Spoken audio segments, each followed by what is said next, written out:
जैसे दिन में 24 घंटे होते हैं तो हम 24 ले लेते हैं, ठीक है। 24, 24 आपने एक नंबर ले लिया और आप इसका फैक्टराइजेशन करना चाह रहे हैं। तो फैक्टराइजेशन का मतलब क्या है, इसको प्रोडक्ट के फॉर्म में लिखना है। मतलब दो या दो से ज्यादा नंबर्स को इनटू करके 24 आना चाहिए। तो पहला तो यार हमको यही मिल पता है कि 24 को 24 × 1 लिख सकते हैं, ठीक है। दो नंबर का प्रोडक्ट आ गया ये। तो ये दोनों ही नंबर 24 के फैक्टर हो गए। उसके बाद अगर आप ध्यान से देखें, 24 को हम ऐसे भी लिख सकते हैं, टू की टेबल में 2 × 12 लिखा जा सकता है ना। तो ये भी फैक्टर है किसके, 24 के। आगे देखो, थ्री की टेबल में भी 24 आता है, 3 × 8, 8×3 = 24, ठीक है। दो और फैक्टर हमने निकाल दिए 24 के।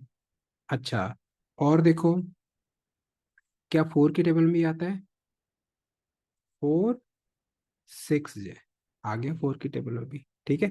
4 और 6 भी इसके हो गए। अब 5 की टेबल में 24 नहीं आता, 6 की टेबल में आता है, 6 4 होगा, क्योंकि अगर 6 4 लिखेंगे ना तो यही तो रिपीट हो रहे हैं 6 और 4। तो हम उसको रिपीट नहीं करते, हम सिर्फ ये इतना लिख देते हैं, ठीक है। तो इससे हमें ये मिला कि जो 24 के जो फैक्टर्स है ना, ये सारे ही नंबर 24 के फैक्टर है। आप देख पाएंगे, ये एक फैक्टर आ गया, 2 3 4 5 6 7 8। तो यार इस तरह से तो बहुत सारे फैक्टर आ गए हमारे पास 24 के, ठीक है। और जैसे ये नंबर बड़ा होगा, फैक्टर की जो नंबर ऑफ फैक्टर्स है वो भी बढ़ जाएगा।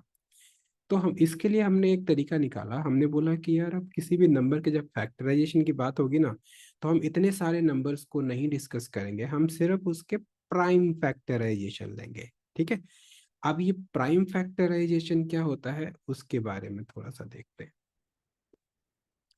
तो प्राइम फैक्टराइजेशन या प्राइम फैक्टर फॉर्म इसको बोलते हैं किसी भी नंबर का।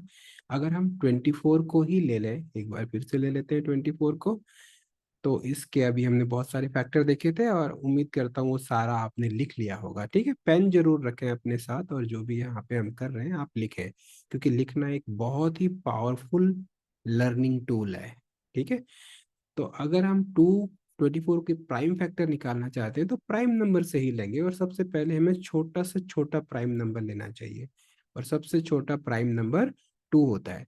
अच्छा, जिन बच्चों को पता नहीं कि प्राइम नंबर क्या होते हैं, ये ऐसे नंबर हैं जिनके एग्जैक्टली दो फैक्टर्स होते हैं, ठीक है। मतलब एक तो वो खुद अपना होगा और दूसरा 1 होगा, उसके अलावा कोई फैक्टर्स नहीं होंगे। जैसे 2 के देखो, 2 × 1 होता है, नेक्स्ट प्राइम नंबर 3 है, 3 के भी फैक्टर 3 और 1 ही है ना। 4 नहीं है, क्योंकि 4 को आप 2 × 2 लिख सकते हैं ना। ये तीन फैक्टर हो गए देखो 4 के, इसलिए 4 प्राइम नहीं है। अच्छा, नेक्स्ट प्राइम आपका होगा 5, क्योंकि इसके दो ही फैक्टर होंगे, 5 × 1। तो ये हमने सीखा था छोटी क्लास में, 7 × 1, 7 भी आपका प्राइम नंबर है, ठीक है। तो इस तरह से हम प्राइम नंबर ही चेक करते हैं जब हम प्राइम फैक्टराइजेशन कर रहे हैं। तो अभी क्या फैक्टर आ गए फिर आपके, 2 से डिवाइड करेंगे तो आपको क्या मिलेगा, 2 1 j 2 2 j, फिर से 2 से डिवाइड करो। जब तक 2 से डिवाइड होता जा रहा है, अब 2 से डिवाइड करते जाइए, 2 3 j 6 आता है, राइट। 2 6 j 12 होता है, फिर से 2 आएगा, तो 2 3 j 6 आ जाएगा, और फिर 3 से डिवाइड होगा ये, और 1 आ जाएगा। ऐसे हम प्राइम फैक्टर करना सीखा था। तो हम ये कह सकते हैं कि जो हमारा नंबर 24 है ना, इसके प्राइम फैक्टर हैं 2 × 2 × 2 × 3, ऐसा हो गया ना। तो ये हमारा प्राइम फैक्टर फॉर्म आ गया 24 का।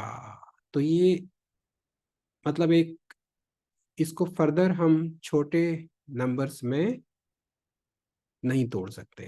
अदरवाइज जो हमने 24 के जो फैक्टर देखे थे, अगर मैं इसको लेता 6 × 4, तो ये 6 को भी छोटा कर सकते हैं, 4 को भी छोटा कर सकते हैं ना। तो ये प्राइम फैक्टर नहीं है। तो प्राइम फैक्टर लिखना या फिर उसका फैक्टर निकालना, यू नो, दोनों में फर्क है। और फर्क क्या है, प्राइम फैक्टर में हम सिर्फ वो प्राइम नंबर यूज करेंगे। तो जब भी फैक्टराइजेशन की बात होगी, जो जब अगर मेंशन नहीं किया है तो हम प्राइम फैक्टर ही लेके मान के चलेंगे। बात क्लियर है, आगे चलते हैं। तो नेक्स्ट इसमें हमारे पास आएगा फैक्टर्स ऑफ एल्जेब्रिक एक्सप्रेशन। सबसे पहले एल्जेब्रिक एक्सप्रेशन होता क्या है? एल्जेब्रिक एक्सप्रेशंस, एल्जेब्रिक एक्सप्रेशन का मतलब है, कई बार हमारे पास मैथमेटिक्स में ऐसी जो क्वांटिटीज होती हैं जो चेंज कर सकती है, उनको हम बोलते हैं वेरिएबल। जैसे अगर हम देखें कि आपकी एज है ना, चेंज होती रहती है, पिछले साल कुछ थी, इस साल कुछ हो गई, 10 साल बाद कुछ और होगी। तो अगर वो हमें पता नहीं है और हम उसके एज के अराउंड कुछ बात बताना चाहते हैं, तो उसको हम वेरिएबल से रिप्रेजेंट करेंगे। जैसे अगर आपकी एज हमें नहीं पता, हम मान लेंगे कि वो एक्स है, और ये एक वेरिएबल हो गया, और 5 साल बाद क्या एज होगी? x+5 हो गया। ठीक है, तो ये जो बना है आपका एल्जेब्रिक एक्सप्रेशन होता है। इसी तरह से अगर आपकी एज x है, आपका एक कजन है जो जिसकी एज आपकी एज की दुगुनी है, तो आप x ईयर के हो गए, आपका कजन 2x ईयर का हो गया। ठीक है, दोनों ही चीजें ये एल्जेब्रिक एक्सप्रेशन है। अगर आपके कोई अंकल हैं जिनकी एज आपके 2 गुने से 5 साल ज्यादा है, तो आप ऐसे करोगे कि जो आपके अंकल है उनकी एज हो गई 2 गुना, तो 2x हो गया, और +5, राइट। तो ये भी एक एल्जेब्रिक एक्सप्रेशन हो गया।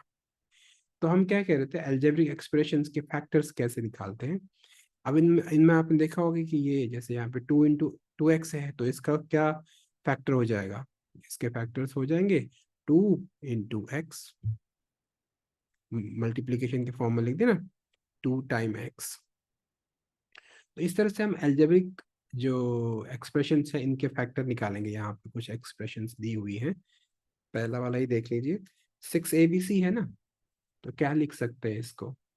क्या आपको 6 × abc लिख सकते हो? बिल्कुल लिख सकते हो, कोई दिक्कत नहीं है। ठीक है, पर ये देखो फर्दर रिड्यूस हो सकता है। रिड्यूस कैसे हो सकता है कि जो abc है ना, उसको आप ऐसे लिख सकते हो 6 × a × bc। ठीक है, फिर से ये bc को हम छोटा कर सकते हैं। देखो 6 को भी तो छोटा किया जा सकता है। ठीक है, 6 को भी छोटा कर लेते हैं। 6 को हम लिख लेंगे 2 × 3 × a × b × c। अब देखो इसको हम और छोटा नहीं कर सकते। जिस तरह से प्राइम फैक्टर बोलते थे ना वहां पे, यहाँ पे इसको बोलते हैं इरिड्यूसेबल फैक्टर। ठीक है, जब भी फैक्टर की बात करेंगे, वैसे तो ये भी आपके फैक्टर्स हैं। मतलब यहाँ पे हमने 2 फैक्टर निकाले, यहाँ पे 3 फैक्टर निकाले, और यहाँ पे 1 2 3 4 5 फैक्टर आ गए, है ना। तो बट जो लास्ट वाला है इसको हम फर्दर रिड्यूस नहीं कर सकते, इसलिए इसको इरिड्यूसेबल फैक्टर्स बोलते हैं। तो जब भी वो फैक्टराइजेशन की बात करेगा, तो आपको यहाँ तक फैक्टराइज करना है। ठीक है, और अगर आप इस मतलब प्रोसेस में ये स्टेप ना भी लिखे तो भी चलेगा, लिख दिया तब भी ठीक है। तो फैक्टराइजेशन का मतलब प्रॉपर फैक्टराइज फैक्टराइज आपने उसको करना है। हो गया बात। आप देखो ये दूसरा नंबर ले लेते हैं। ये क्या है? 10x³ y² है ना। 10 को भी फैक्टराइज कर लो, जैसे आपने प्राइम नंबर लेके किया था। 10 को प्राइम फैक्टराइजेशन करेंगे, 2 से डिवाइड करेंगे, सबसे पहले 5 आएगा, 5 से डिवाइड करेंगे 1 आएगा। बात समझ आई? तो इसका फैक्टराइजेशन क्या हो गया 10 का?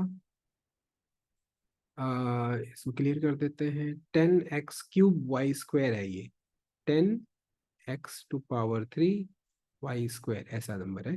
तो 10 को हम लिख सकते हैं 2 × 5। ठीक है, प्राइम फैक्टराइजेशन हो गया नंबर का। और जो x⁻³ है वो हो गया x times x times x, 3 बार आ गया, पावर 3 है। और y² है तो y टाइम y। तो ये भी हमारा फैक्टर हो गया इसका। ठीक है, फाइनली एक और ले लेते हैं। देखो जो फैक्टराइजेशन में, जैसे ये ब्रैकेट के अंदर x+4 है, तो ये एक एल्जेब्रिक एक्सप्रेशन है, इसको फर्दर फैक्टराइज नहीं कर सकते, है ना। इन दोनों में कुछ भी कॉमन नहीं है, इसको भी नहीं किया जा सकता फर्दर, तो इसको हम एज इट इज एक फैक्टर की तरह ट्रीट करेंगे। देखो कैसे लिखेंगे इसको। जो सी वाला पार्ट है, आप क्या करने वाले हो इसमें? आप लिखने वाले हो इसको, 6 को लिख देंगे 2 × 3। ठीक है, 6 को तो 2 × 3 लिखा जा सकता है। और उसके बाद हमारे पास है x, तो x आ गया। फिर हमारे पास है y, और ये जो ब्रैकेट के अंदर लिखा है ना, ये एक ही फैक्टर है। तो उसको ब्रैकेट के अंदर एज इट इज लिख देंगे, x+4। एल्जेब्रिक एक्सप्रेशन है ना, अभी मैंने थोड़ी देर पहले बताया था। x+4 का मतलब क्या है? मतलब कोई x एक वेरिएबल है उससे 4 ज्यादा, ठीक है। x-1 का मतलब जो एक वो वेरिएबल है उससे एक कम। तो इस तरह से हम इनको इन एल्जेब्रिक एक्सप्रेशंस को फैक्टराइज कर सकते हैं, ठीक है। तो और भी एल्जेब्रिक एक्सप्रेशन आपको मिलेंगी फैक्टराइज करने के लिए। और जब हमने इसको फैक्टराइज इस तरह से कर दिया कि इसको फर्दर और छोटा फैक्टराइज नहीं कर सकते, तो it is called irreducible, irreducible factors. तो वो हम देखते हैं इसका इररिड्यूसिबल फैक्टर्स इन नंबर्स का अभी जो हमने किया, राइट, ये सारे करें। तो ये जो फैक्टर्स हमने लिखे थे इररिड्यूसिबल फैक्टर सारे थे, ठीक है। Now, what is a factorization? Factorization means write it as a product. चाहे वो नंबर हो, चाहे वो algebraic expression हो, उसको आपको प्रोडक्ट मतलब मल्टीप्लाई के फॉर्म में लिखना है, मल्टीप्लीकेशन, ठीक है। जैसे अगर वो बोलते हैं आपसे कि यार 6 को फैक्टराइज करो, तो आप क्या लिखोगे? 6 को 2 into 3, ये फैक्टराइजेशन हो गया, ठीक है। अच्छा, अगर वो कहते हैं 60 को फैक्टराइज करो, हमने प्राइम फैक्टराइजेशन समझाया है आपको, आप ऐसे लेके डिवाइड करके, है ना, 2 time 30, 2 time 15, smallest prime number लेते हैं सबसे पहले, 3 से डिवाइड हो रहा है तो 3 लो पहले, ठीक है। 3 5 जो 15, फिर 5 ले लिया, 5 1 जो 5। तो 60 का जो फैक्टराइजेशन हो गया, 2 टाइम्स 2 टाइम्स 3 टाइम्स 5। मुझे उम्मीद है आप लिख के कर रहे हैं और आपको ये बहुत अच्छे से समझ आ रहा है, क्योंकि अगर ये समझ आ गया फिर हम आगे बढ़ सकते हैं, ठीक है। तो बढ़े आगे। आगे हमारे पास है फैक्टराइजेशन की डेफिनेशन इन्होंने दे दी है। वो कहते हैं कि when we factorise an algebraic expression, we write it as a product of factors. These factors may be numbers, algebraic variables और एल्जेब्रिक एक्सप्रेशंस। अगर मैं आपको पीछे दिखाऊं तो यहाँ पर देखो, ये नंबर्स और वेरिएबल आए थे, इसमें ABC हमारे वेरिएबल हैं और 6 नंबर था। यहाँ पर अगर आप देखो, ये हमने फैक्टराइज करके इसको लिखा था, क्या लिखा था? 6 को लिखा था 2 into 3 और x into x into y, और उसके बाद हमने लिखा था x+4। तो ये वाला आपका एल्जेब्रिक एक्सप्रेशन है। वैसे तो x और y भी एल्जेब्रिक एक्सप्रेशन है, बट यहाँ पे देखो बीच में प्लस है, तो इसलिए मैं इसको थोड़ा सा अलग से आपको आइडेंटिफाई करने के लिए कह रहा हूँ। और यहाँ पे x-1, सो ये भी आपका एल्जेब्रिक एक्सप्रेशन है। तो हम जो डेफिनेशन बोल रहे थे कि जो फैक्टर्स होंगे वो या तो नंबर हो सकते हैं जैसे यहाँ पे हैं, या तो वेरिएबल हो सकते हैं जैसे ये दोनों हैं, और या फिर वो एल्जेब्रिक एक्सप्रेशन हो सकते हैं जैसे कि ये लास्ट के 2 वाले हैं, ठीक है। बात क्लियर हुई? कूल। तो जी, इसको करने के बाद हम रेडी हैं आगे जाने के लिए, ठीक है। मतलब जब भी फैक्टराइजेशन की बात आती है, फैक्टराइज कहते हैं ना, कहीं भी फैक्टराइज करने के बाद ना आपको प्रोडक्ट के फॉर्म में लिखना है, मल्टीप्लीकेशन, है ना, समथिंग इनटू समथिंग दिखाना है ऐसे, और जितना छोटे से छोटा प्रोडक्ट दिखा पाओ वो करना है। अब मेथड ऑफ कॉमन फैक्टर सबसे पहले आता है। कॉमन फैक्टर का मतलब हम कैसे देखते हैं? जैसे यहाँ पे देखो 2 टर्म्स है। पहले तो आपको टर्म समझ में आना चाहिए, जो भी आपके एल्जेब्रिक एक्सप्रेशंस में जो टर्म्स होते हैं ना, दे आर कनेक्टेड बाय, यहाँ जो साइन होगा या तो प्लस या माइनस से कनेक्टेड होते हैं, प्लस या माइनस से। इनफैक्ट जब आप मल्टीप्लाई करोगे या डिवाइड करोगे तो आपका वो एक ही टर्म रहता है ना। जैसे x into y into z into a into b, कुछ भी लिख लो, वो एक ही टर्म है। या XYZ/A B C, तो एक ही तो टर्म है। तो मल्टीप्लिकेशन और डिवीजन से आपको एक ही टर्म मिलता है, मल्टीप्लाई और डिवाइड करने से। और जहाँ की अगर आप उनको ऐड या सब्ट्रैक्ट करते हैं तो नंबर ऑफ टर्म्स आप काउंट कर सकते हैं, ठीक है। यहाँ पे कितने टर्म है?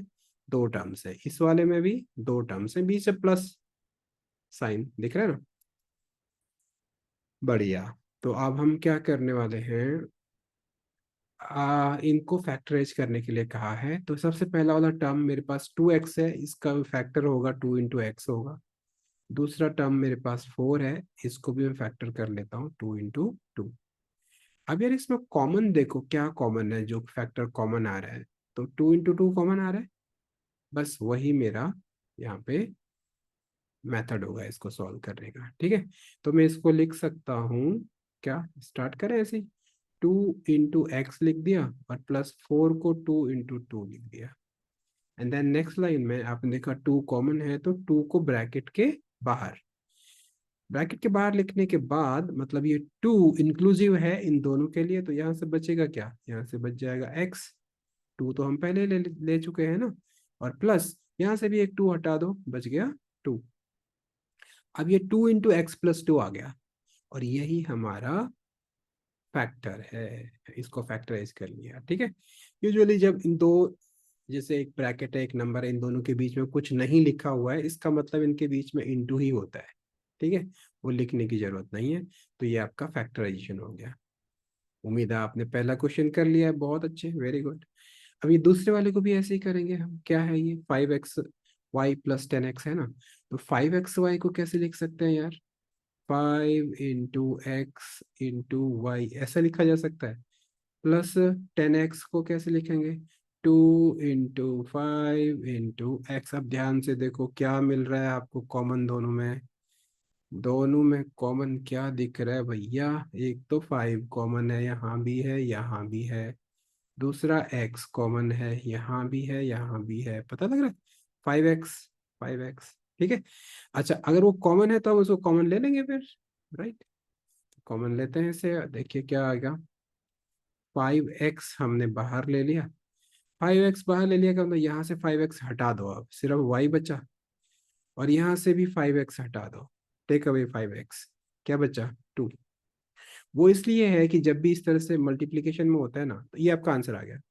तो अगर ओपन करोगे ब्रैकेट, तो पहले 5x इस y के साथ मल्टीप्लाई होगा, फिर 5x इस 2 के साथ मल्टीप्लाई होगा। ठीक है, हालांकि ये क्वेश्चन यहाँ पे हो गया है। मैं जो आपसे कह रहा हूँ कि आपको ये भी ध्यान से देख लेना चाहिए कि जब आप 5x टाइम y + 2, ये जो फैक्टर फॉर्म में मिला है ना, इसको जब ओपन करोगे ना, तो ये 5x से y मल्टीप्लाई होगा, कैसे होगा, 5x into y, तो 5xy हो गया। ठीक है, और फिर 5x से 2 मल्टीप्लाई हो गया, 5x into 2 क्या हो गया, 10x। तो आपको वापस यही मिल जाएगा, 5xy + 10x। तो यहाँ से आप यहाँ पहुँच सकते हैं, और इसी तरह से यहाँ से वापस उधर जा सकते हैं। तो आपने देखा होगा कि फैक्टराइजेशन और सिंप्लीफिकेशन, या इसको हम सिंप्लीफाई कह सकते हैं, मल्टीप्लाई कर रहे हैं तो उल्टे प्रोसेस है। ठीक है, तो फिलहाल हम इस चैप्टर में फैक्टराइजेशन पर ही फोकस करेंगे। आगे चलते हैं। इसके बाद हमारे पास है कुछ क्वेश्चंस जिनको हमें फैक्टराइज करने के लिए कहा है। ये वाला क्वेश्चन लेते हैं, देखिए 12, ये कुछ इस तरह से है। ठीक है, यहाँ पे 12a² b + 15ab², ऐसा है। अब देखो यार, 12 के फैक्टर आपको पता ही है ना, नहीं पता है तो आप यहाँ पे रफ वर्क ऐसे करके निकाल सकते हो। 2 से डिवाइड करोगे 6 आएगा, फिर से 2 से डिवाइड करोगे 3 आएगा, 3 से डिवाइड करेंगे 1 आएगा, मतलब 12 के फैक्टर हो गए 2 into 2 into 3। लिख सकते हैं इसको, तो 12 को आपने लिखा 2 into 2 into 3, और a² को लिख सकते हैं a × a, और b को सिर्फ एक b है, बीच में प्लस है। अब इस तरह से 5 नहीं है, ये 15 है। ठीक है, ठीक कर लेना, 15 है, तो 15 के भी फैक्टर अगर पता है तो बहुत अच्छी बात है, नहीं तो प्राइम फैक्टराइजेशन मेथड से निकाल लो। और 15 के फैक्टर हैं 3 into 5, 3 into 5 into a, multiply करो b से, फिर से b से कर दो। अब हमें कॉमन फैक्टर बताओ, दोनों में कॉमन है, क्या आपको कॉमन दिख रहा है।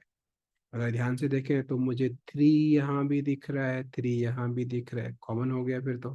ठीक है, और क्या दिख रहा है, a इधर है, a इधर भी है, b b, so in fact 3ab, और यहाँ भी 3ab। राइट, यही कॉमन है और तो कुछ कॉमन नहीं है। तो हम वही करेंगे, 3ab को ब्रैकेट के बाहर लिख देंगे, 3ab लिख दिया। अब यहाँ से क्या बचा,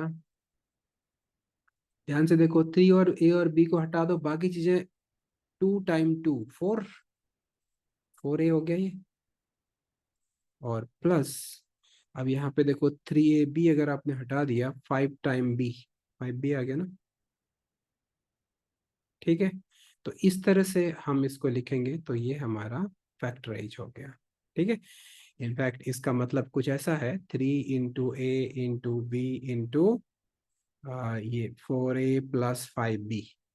देखो 4a+5b एक फैक्टर है, ठीक है, तो ये एक फैक्टर, ये दो फैक्टर, ये तीन फैक्टर, ये चार फैक्टर, इसके चार फैक्टर है।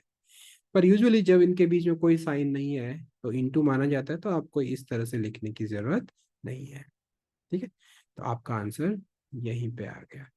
तो step, this is the question, step 1, step 2, and you get your answer. Okay, so I mean आप इसको यहीं पे एंड कर सकते हैं। ठीक है जी, तो ये हो गया आपका क्वेश्चन नंबर। अब हम करेंगे, इसको हटा देते हैं पहले। ओके, नेक्स्ट, अगेन फैक्टराइज, एक और क्वेश्चन है, इसको भी देख लेते हैं। 10x⁴ 10x² -18x⁴ plus 14x⁴ this is your question. अगर आप ध्यान से देखें तो 10 को हम फैक्टराइज कर लेंगे, ठीक है, और ये x⁴ है, इसका मतलब x⁴ ऐसा हुआ। x⁴ का मतलब x⁴ ऐसा हुआ, और x⁴ का मतलब x⁴ ऐसा हुआ ना, 4 बार x होगा।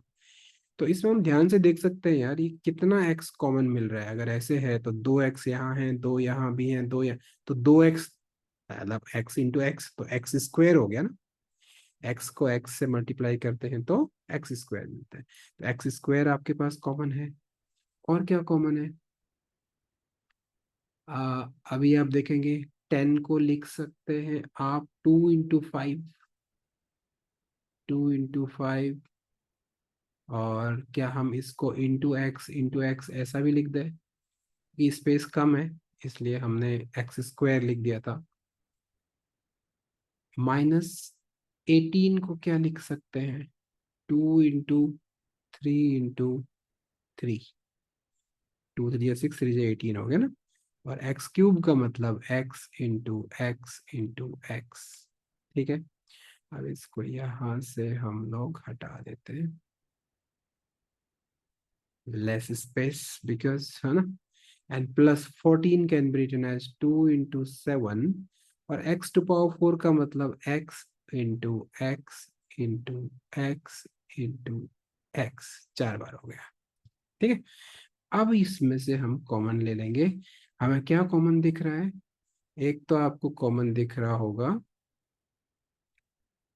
2, सब जगह है, और दूसरा क्या कॉमन दिख रहा है, x², x²। तो वही हम कॉमन ले लेंगे बाहर, 2x² बाहर ले लिया, और उसके बाद जो भी टर्म्स बचे हैं उनको मल्टीप्लाई करके लिख दो। यहां से क्या बचा, सिर्फ 5 बचा है, देखो, take away, only 5 is left, get it. Now यहाँ से क्या बचा, 2 and x², 3 बचा, 3 3 9, तो 9x बच गया। ठीक है, and what is left from this, which is +7, 7, और x⁻x क्या है, x² है। तो ये आपका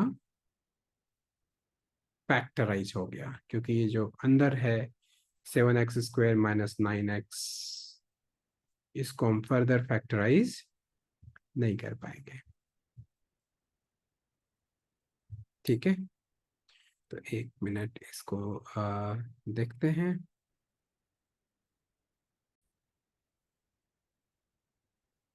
नेक्स्ट हमारे पास है, यस, फैक्टराइजेशन बाय रीग्रुपिंग। अब कभी कभी हमें जो टर्म्स दिए होते हैं जिस ऑर्डर में, उनको थोड़ा सा लेफ्ट राइट करके रिग्रुप करके पहले या बाद में लिख के फैक्टराइज करना पड़ सकता है। जैसे अगर यहाँ पर देखें तो हमारे पास 4 टर्म्स हैं, 1 2 3 4। तो ग्रुपिंग और रिग्रुपिंग इसको आप बोल सकते हो। तो पहले तो हम ग्रुपिंग कर लेते हैं, पहले दो एक साथ ले लिए और बाद वाले दो एक साथ लिए, और देखा कि उनमें कुछ कॉमन फैक्टर है क्या। पहले क्वेश्चन को देखते हैं। इस क्वेश्चन को अगर आप देखें, इन दोनों में हमें क्या कॉमन दिखता है? 2xy+3, और यहाँ पे 2y+3x। अगर आप देखें इन दोनों में तो कुछ भी कॉमन नहीं है, और इन दोनों में भी कुछ भी कॉमन नहीं है, राइट। अगर कुछ कॉमन होता तो हम कॉमन ले लेते और उसके बाद उसको फैक्टराइज करते, पर यहाँ कुछ भी कॉमन नहीं है। तो हम क्या करेंगे, थोड़ा बहुत इसको रिशफल कर देते हैं। अगर हम इसको और इसको साथ ले आए, ठीक है, कोई भी मतलब पहला और दूसरा नहीं आया तो पहले और तीसरे को साथ में ले आओ। आप चाहें तो पहले और चौथे को भी साथ में ले सकते हैं, ठीक है। मतलब उनका जो ग्रुप है उसको ब्रेक करके एक नया ग्रुप आपको बनाना है। तो नया ग्रुप बनाते ही आपने देखा ये आपका आ गया 2xy+2y, ये तो पहला ग्रुप आ गया। एंड प्लस जो बाकी दूसरे ग्रुप में हम ऐसे लिख देते हैं 3x+3। तो इन दोनों ने एक ग्रुप बना लिया, इसने और इसने दूसरा ग्रुप बना लिया। तो अब क्या मिलेगा आपको, इन दोनों में कुछ कॉमन दिख रहा है, देखो 2y कॉमन दिख रहा है, 2x×y है ना। और यहाँ से क्या बचा, देखो x+1 बचा है, एंड प्लस, और यहाँ पर अगर आप देखें क्या कॉमन दिख रहा है, 3 कॉमन है। तो यहाँ से बच रहा है x+1। अभी देखो यार ध्यान से, इन दोनों में x+1, यहाँ भी x+1 है, यहाँ तो कॉमन फैक्टर मिल गया ना हमें। कॉमन फैक्टर मिला तो हम क्या करेंगे, x+1 जो कॉमन फैक्टर है उसको कॉमन ले लेंगे। और जैसे ही वो कॉमन लिया तो what is left from the first, ये पहला टर्म है ना और ये दूसरा टर्म है। तो पहला टर्म से क्या बच गया, 2y बच गया, और दूसरे टर्म से क्या बचा, 3। तो x+1 2y+3, ये आपका फैक्टराइजेशन हो गया ई पार्ट का। ठीक है, आप साथ साथ लिख रहे हैं ना, बहुत बढ़िया। अच्छा, अभी हम दूसरा करते हैं। देखो ये वाला, इन दोनों में देखो कुछ कॉमन दिख रहा है, इन दोनों में और इन दोनों में।